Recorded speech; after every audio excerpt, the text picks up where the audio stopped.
Hello guys, welcome back to this channel. In this today's tutorial, I'm going to show you how we can apply conditional formatting in Google Sheets mobile app. Okay, let's get into it guys. Here I have prepared my file in my Google Sheets mobile app.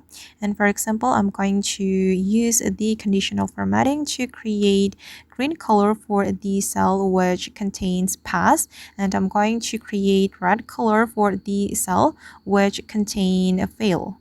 Okay, and first of all, I'm going to select the column I'm going to apply the conditional formatting to. That's a pass or fail.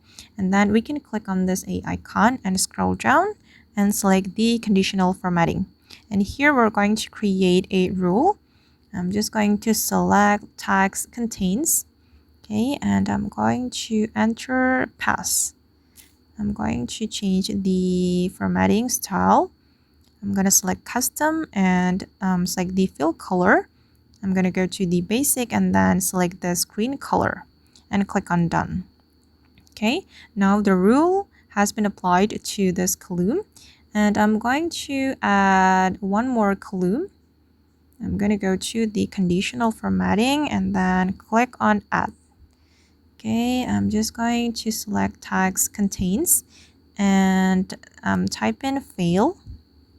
Okay, then for the fail, I'm going to select red color.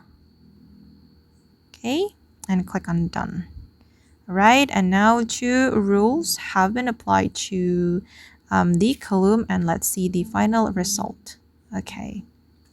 Alright guys, and that's all the way to apply conditional formatting in Google Sheets mobile. I hope this tutorial will be useful for you. Thank you so much for watching and see you in the next video.